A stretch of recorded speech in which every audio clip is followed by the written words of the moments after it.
Perdarahan pada saluran pencernaan adalah kondisi serius yang melibatkan perdarahan di berbagai bagian saluran pencernaan, seperti lambung atau usus halus. Kondisi ini bisa terjadi secara tiba-tiba akut atau berangsur-angsur kronis, dan tergantung pada lokasi serta penyebabnya. Perdarahan dapat memerlukan penanganan medis segera. Gejala perdarahan pada saluran pencernaan bervariasi tergantung pada lokasi dan kecepatan perdarahan. Gejala umum yang sering muncul meliputi muntah darah hematomesis yang mungkin berwarna merah terang atau seperti bubuk. Kopi jika perdarahan berasal dari lambung. Darah pada tinja melena yang berwarna hitam, lengket, dan berbau busuk. Biasanya akibat perdarahan di bagian atas saluran pencernaan, seperti lambung atau usus halus. Tinja berdarah terang hematochezia jika perdarahan terjadi di bagian bawah usus halus atau usus besar.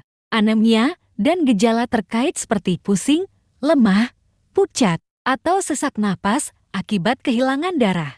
Nyeri perut atau kram tergantung pada penyebab perdarahan seperti tukak lambung atau penyakit Crohn. Gejala berat seperti penurunan tekanan darah, detak jantung cepat, dan syok dapat muncul jika perdarahan sangat hebat. Penanganan perdarahan saluran pencernaan. Penanganan perdarahan pada saluran pencernaan bergantung pada lokasi perdarahan, keparahan, dan penyebabnya. Langkah-langkah penanganan umumnya meliputi rawat inap dan stabilisasi pasien dengan perdarahan, pemberian cairan intravena dan transfusi darah jika diperlukan.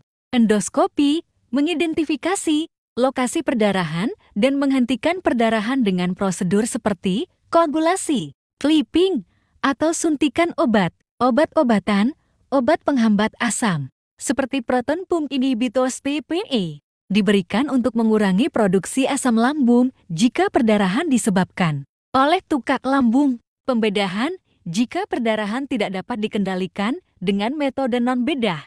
Operasi mungkin diperlukan untuk menghentikan perdarahan. Pemeriksaan perdarahan saluran pencernaan.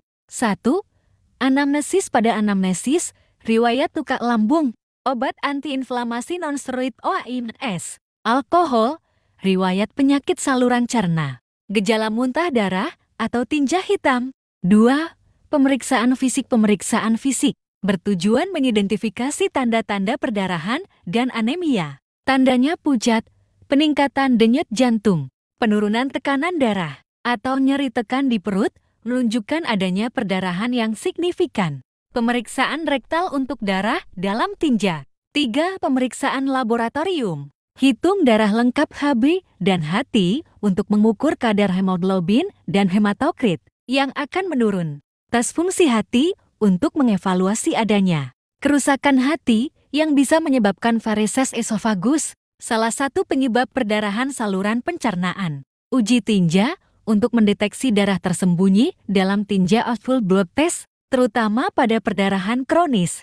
4. CT scan. CT angiografi dapat menunjukkan adanya pembuluh darah yang pecah atau perdarahan aktif pada usus.